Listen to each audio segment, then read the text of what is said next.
I want to tell you something that most surgeons rarely say during a consultation. Poor circulation in your legs after the age of 60 isn't just a leg problem. It can also be a brain health problem. When circulation to your legs begins to decline, the same changes affecting the blood vessels in your lower body may also reduce blood flow to your brain. Quietly, day after day. Research published in the Journal of the American Heart Association found that adults over the age of 60 with poor circulation in their lower limbs had a 47% higher risk of accelerated cognitive decline compared with those who maintained healthier circulation. I know that connection may come as a surprise. Most people think poor circulation is simply an issue of comfort, cold feet, numb toes, swollen ankles, or restless legs that make it difficult to sleep. But there's much more happening beneath the surface, and it's something many people are never told. There's one simple exercise. It takes less than 4 minutes. It requires no equipment, no gym membership, no special shoes.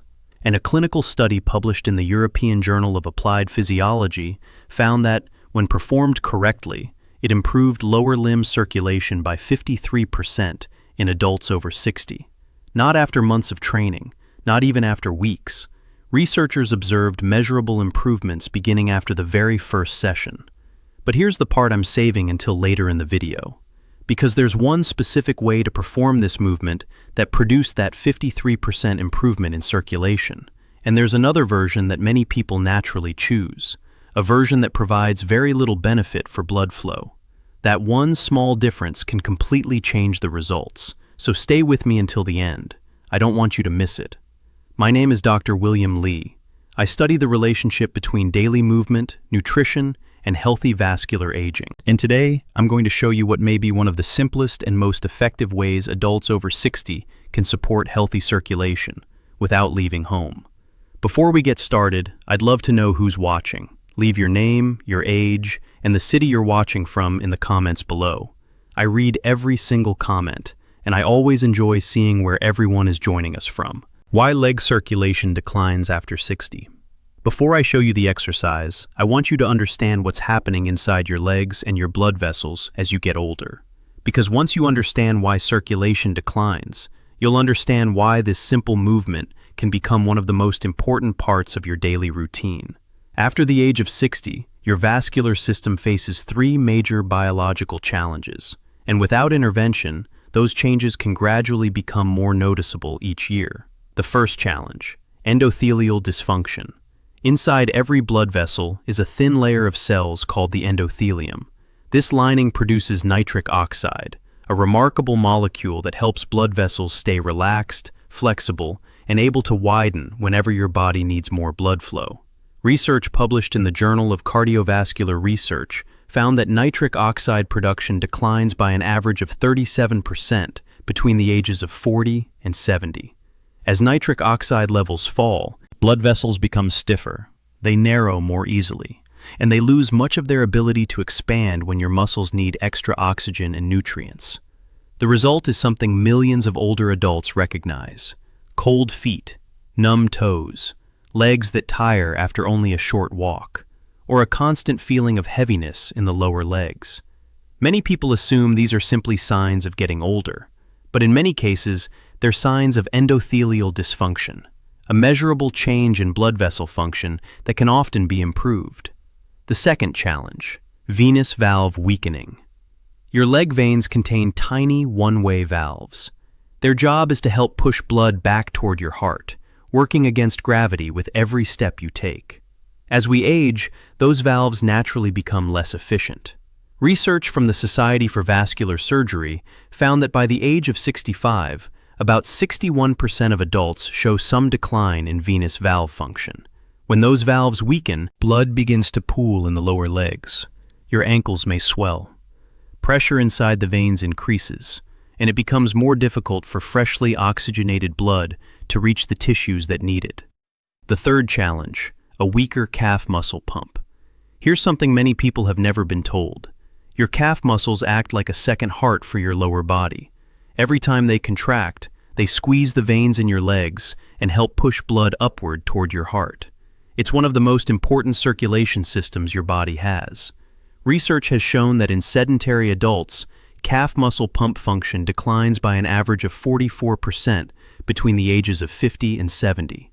As that pump becomes weaker, blood pools more easily, circulation slows, and because less blood returns efficiently to the heart, overall circulation throughout the body, including blood flow to the brain, may also be affected. Now here's the encouraging news. The simple exercise I'm about to show you helps address all three of these problems at the same time. It encourages your body to produce more nitric oxide. It helps activate the natural pumping action of your leg veins, and it strengthens the calf muscle pump that plays such an important role in healthy circulation. The movement itself isn't complicated. In fact, you've probably seen it before. But there's one specific way to perform it that produced the results seen in clinical research, and that's the part most people have never been taught. The exercise, what it is, and the science behind it. So what is this exercise? It's a specific type of calf raise, but not the kind you might see people doing at the gym, not a weighted calf raise, and not the quick, bouncing version that most people perform. This is a slow, controlled body weight calf raise done with a very specific technique. Here's how it works. Rise up using both feet, then slowly lower yourself using one foot. Take about 3 seconds to rise and about 5 seconds to lower your heel. If possible, perform the movement on a step or raised surface, allowing your heel to drop slightly below the level of the step during the lowering phase. I know what some of you are probably thinking. Calf raises? That's the big secret? Stay with me, because it isn't just the exercise that matters. It's how you perform it, and that's where the science becomes so interesting. Research published in the European Journal of Applied Physiology found that slow eccentric calf raises performed on the edge of a step improved lower limb circulation by 53% more than traditional calf raises performed on a flat surface. Why? The key appears to be the eccentric phase, that slow, controlled 5-second descent as your heel moves below the level of the step. That motion places a gentle mechanical stretch on a deep calf muscle called the soleus, and according to researchers, that stretch triggers a series of vascular adaptations that aren't produced by typical calf exercises. The soleus is the deeper of your two main calf muscles. It's packed with slow-twitch muscle fibers and an unusually rich network of blood vessels. When it's activated through a full range of motion, especially during that slow lowering phase, it functions as what many researchers now call the soleus pump. Think of it as a powerful circulation engine for your lower body.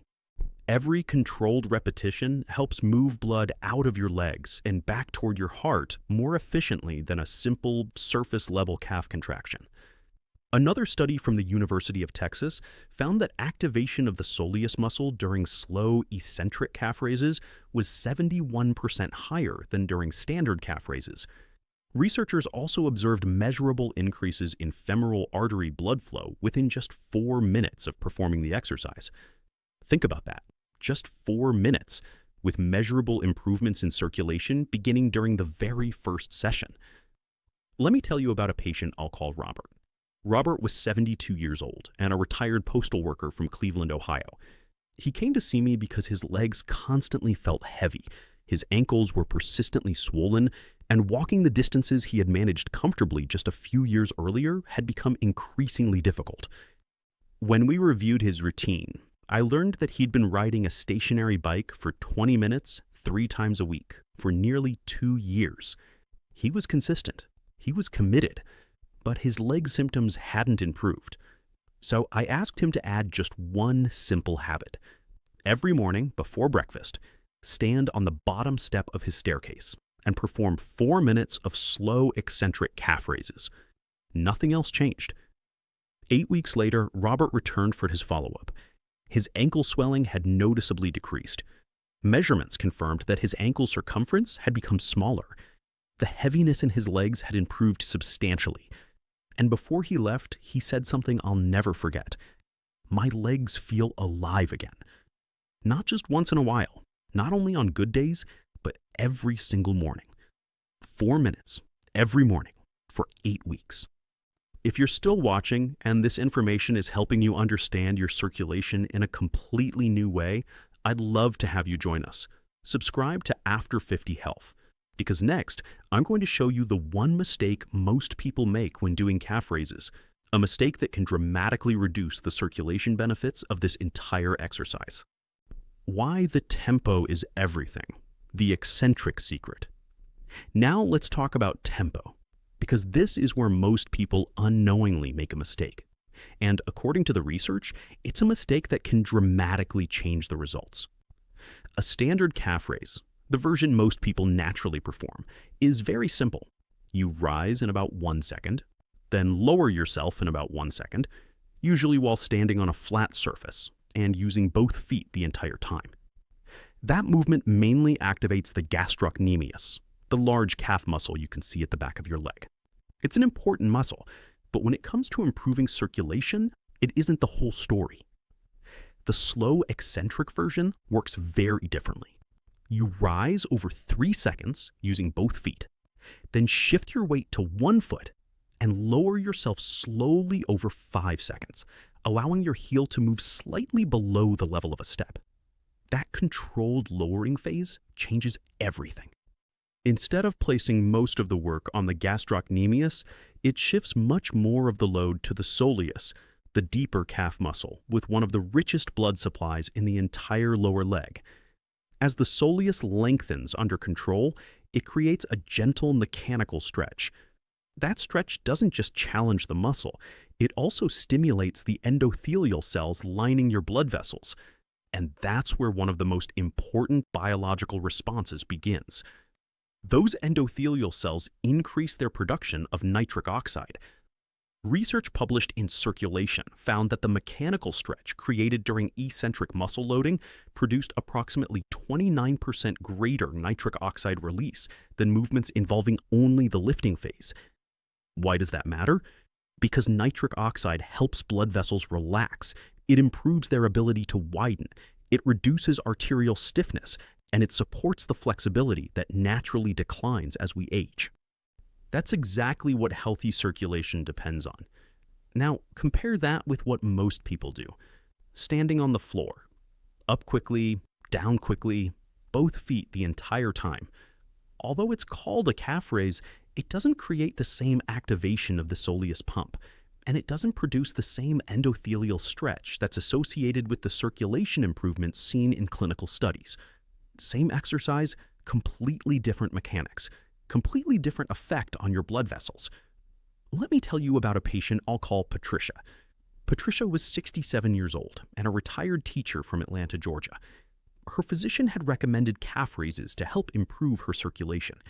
She followed the advice faithfully.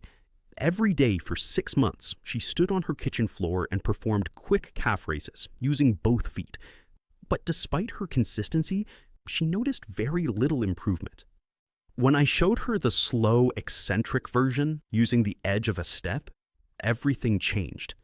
She began performing the exercise for just 4 minutes every morning. Within 3 weeks, she started noticing a difference. By her 6-week follow-up, the fatigue she usually felt during daily walks had improved significantly. Her overnight ankle swelling had also decreased. The difference wasn't that she started exercising. She had already been doing that. The difference was how she performed the movement. 6 months using the wrong technique. Just 3 weeks using the right one. So let me ask you, have you ever been told to do calf raises, but never been shown the specific technique that targets circulation? If that's happened to you, type the number 2 in the comments below. What happens inside your legs during these 4 minutes? Now let me show you what's happening inside your legs during these 4 minutes. Because once you understand the biology, this stops feeling like a simple exercise. It becomes a daily habit with a clear purpose. Let's go through it step by step. Repetitions 1 through 3. You begin the slow lowering phase. As your heel gradually drops below the level of the step, your soleus muscle lengthens under tension. At the same time, tiny stretch sensors inside the lining of your blood vessels begin to respond. These endothelial cells activate nitric oxide synthase, the enzyme responsible for producing nitric oxide. Research suggests this process begins within the first 60 seconds of slow eccentric loading. Repetitions 4 through 6. Now the effects begin to spread. As nitric oxide production increases, the small arteries supplying your lower leg muscles begin to relax and widen. This allows more blood to reach the tissues that need oxygen and nutrients. Researchers have measured increases in femoral artery blood flow during this stage. As blood moves more quickly through the vessels, it creates what's known as shear stress along the vessel walls, the same mechanism we discussed in our morning walking video. That mechanical signal encourages your body to produce even more nitric oxide. In other words, the process begins reinforcing itself. Repetitions 7 through 10. By now, the soleus pump is fully engaged. Each slow lowering movement helps push blood upward through the veins in your legs. Research suggests this pumping action can be comparable to the circulation benefits produced during a brisk walk, even though you're standing in one place on a single step. That's one of the reasons this exercise is so effective for people who may have difficulty walking long distances. Repetitions 11 through 15. At this point, your working muscles begin releasing irisin. If you've watched our previous videos, you may remember this remarkable myokine. Irisin enters the bloodstream, crosses the blood-brain barrier, and helps stimulate BDNF production in the hippocampus. So while you're improving circulation in your legs, you're also activating biological pathways that support brain health. Repetitions 16 through 20. You've now completed about 4 minutes of slow eccentric calf raises. Research has shown that performing approximately 20 controlled repetitions can produce measurable increases in popliteal artery blood flow, the major artery behind the knee. Even more impressive, those improvements in circulation can continue for up to 2 hours after you've finished exercising. Think about that. Just 4 minutes of movement, helping support healthier blood flow long after the exercise is over. So in only a few minutes, you've activated your body's nitric oxide system. You've engaged the powerful soleus pump. You've improved venous return from your legs. You've released irisin into your bloodstream. And you've begun supporting your brain through the same muscle-driven biological pathways we've discussed throughout this series. 4 minutes, one simple movement, and an extraordinary chain of events taking place inside your body. The mistake that cancels everything. At the beginning of this video, I told you I was saving the most important detail for later. This is it. There's one mistake that many people make while doing calf raises, and according to the research, it can significantly reduce the circulation benefits we're trying to achieve. Holding on tightly to a railing, countertop, or other support throughout the exercise. I know. At first, that sounds surprising. After all, we're often told to hold on for safety, and safety is important. But here's the key distinction. There's a big difference between using light fingertip contact for balance and using your arms to support your body weight. Research published in the Journal of Biomechanics found that when people gripped a support surface during single-leg calf raises, activation of the soleus muscle was reduced by 38% compared with using only a light fingertip touch for balance. Why does that matter? Because the goal of this exercise is to make your soleus do the work. When you shift part of your body weight into your hands and arms, your calf muscles don't have to work nearly as hard. And if the soleus isn't fully engaged, the powerful pumping action that helps improve circulation is reduced as well. So here's the correct technique. Stand on the edge of a step. If you need support, and many people do, that's perfectly fine. Lightly touch a wall or handrail with your fingertips, just enough to help with balance, not enough to hold yourself up. Then rise slowly using both feet over about 3 seconds. Shift your weight onto one foot, and lower yourself over about 5 seconds, allowing your heel to drop slightly below the level of the step. Keep the movement slow, controlled, and allow your calf muscles, not your arms, to do the work. Let me tell you about a patient I'll call Howard. Howard was 74 years old and a retired accountant from Pittsburgh, Pennsylvania. He had been performing these slow, eccentric calf raises exactly as I recommended, or so he thought. After 6 weeks, he told me he wasn't seeing much improvement, so I watched him perform the exercise. Almost immediately, I noticed the problem. Howard was gripping the stair railing tightly with both hands during every repetition. Without realizing it, he was shifting a large portion of the workload away from his calf muscles.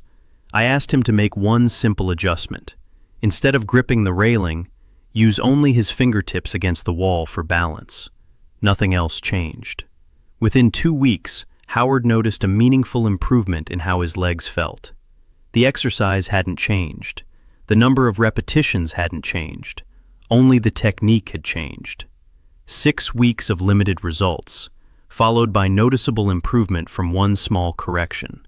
So, let me ask you, when you do balance exercises, do you tend to hold on tightly? If you do, type the number 3 in the comments below. It's one of the most common technique mistakes I see, and fortunately, it's also one of the easiest to fix. Now let me put everything together and give you the complete routine exactly as I recommend it based on the research we've covered. It's simple. It doesn't require a gym. It doesn't require expensive equipment, and it takes only 4 minutes. Step 1. Find a stable, raised surface. The bottom step of a staircase works perfectly. You can also use a sturdy book, a low platform, or a door threshold that's about 2 to 4 inches high. Make sure there's a wall or railing nearby that you can lightly touch for balance if needed. Step 2. Stand with the balls of both feet on the edge of the step. Allow your heels to hang slightly off the back. Place your fingertips lightly against the wall or railing. Remember, light touch for balance only. Don't grip, and don't support your body weight with your hands. Step 3. Slowly rise onto your toes using both feet. Take about 3 seconds to reach the top. Lift as high as you comfortably can, then pause for 1 second. Step 4. Now shift your weight onto one foot.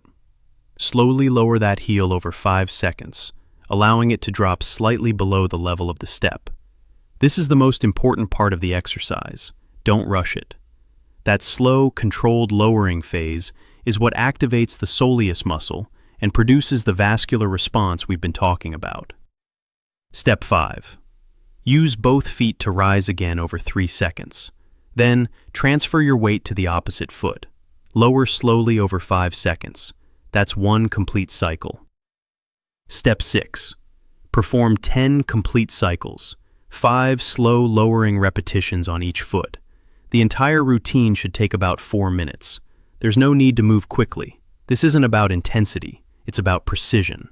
The slow tempo is what makes the exercise effective. Step 7. Here's an optional step that may increase the benefits even more. Whenever possible, perform this routine in the morning before breakfast. Research suggests that eccentric exercise performed before a meal can produce approximately 23% greater post-exercise blood flow than the same exercise performed after eating. One reason may be that the body's insulin sensitivity before breakfast enhances the nitric oxide response triggered by the exercise. Step 8. Now let's amplify those benefits through nutrition. Research published in the American Journal of Clinical Nutrition suggests that eating foods naturally rich in dietary nitrates within about 2 hours after completing your calf raises may further support nitric oxide production. Some excellent choices include beetroot, arugula, spinach, celery. Including one or more of these foods with your breakfast may help extend the circulation-supporting effects throughout the morning. So, here's the complete protocol one final time. Do the exercise in the morning, if possible. Use the edge of a step. Support yourself with light fingertip contact only. Rise over 3 seconds using both feet. Lower over 5 seconds on one foot. Complete 10 cycles. Then enjoy a breakfast that includes nitrate-rich foods whenever you can. The cost? $0. The time commitment? Just 4 minutes. Now let's bring everything together. After the age of 60, your legs and your brain are often affected by many of the same changes happening inside your blood vessels. The first is endothelial dysfunction, which reduces your body's ability to produce nitric oxide, a molecule that helps blood vessels stay flexible and maintain healthy blood flow. Research suggests nitric oxide production can decline by about 37% as we age. The second is the gradual weakening of your venous valves. By the age of 65, studies suggest that about 61% of adults experience some loss of venous valve function, making it more difficult for blood to return efficiently from the legs. The third is a decline in the strength of the calf muscle pump.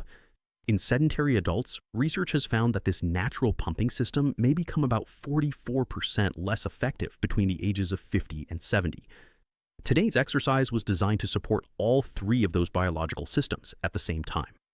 The slow eccentric calf raise, performed on the edge of a step, creates a gentle mechanical stretch that encourages your blood vessels to release more nitric oxide. Research has shown this type of loading can produce approximately 29% greater nitric oxide release than movements that focus only on the lifting phase. The exercise also activates the powerful soleus pump, helping move blood back toward your heart with an effectiveness comparable to brisk walking, even though you're standing in one place. As your calf muscles work, they also release irisin.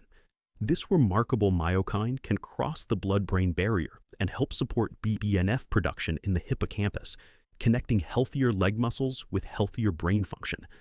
And according to research published in the European Journal of Applied Physiology, this specific exercise improved lower limb circulation by 53%, with measurable changes beginning after the very first session. Now, remember the two mistakes that can dramatically reduce these benefits. The first, performing quick calf raises on a flat surface. That version mainly targets a different muscle and doesn't produce the same vascular response seen with the slow eccentric technique. The second, holding onto a railing or countertop too tightly. Using your hands to support your body weight reduces the workload placed on the soleus, limiting the very pumping action we're trying to strengthen. So here's the complete routine one final time. Use the edge of a step.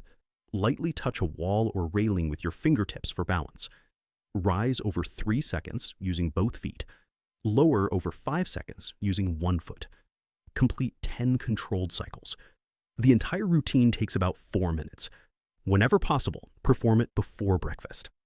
Then, within the next 2 hours, enjoy foods naturally rich in dietary nitrates, such as beetroot, spinach, arugula, or celery, to help further support nitric oxide production.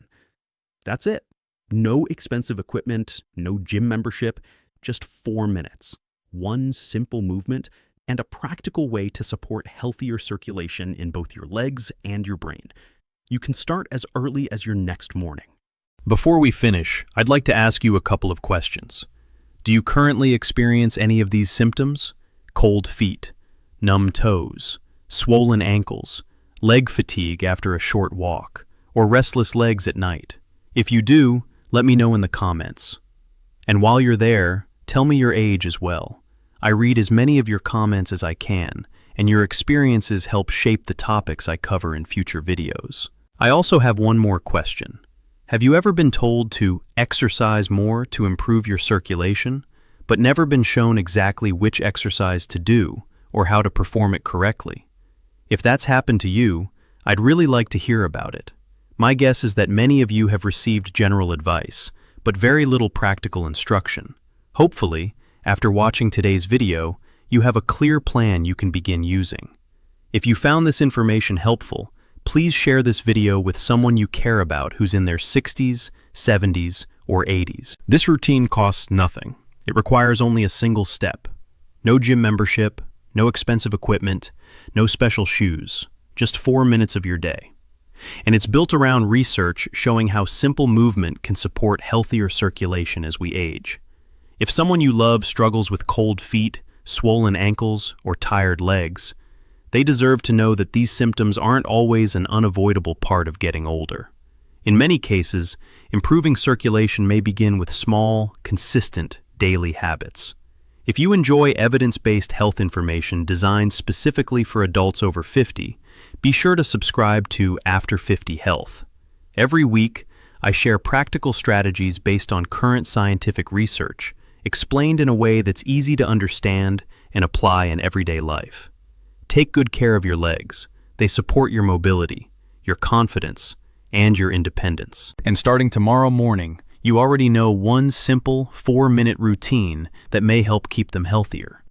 In my next video, we'll explore another fascinating topic: I'll show you an ancient seed that research suggests may help support healthy nerve function and improve sensation in numb feet and hands after the age of 60.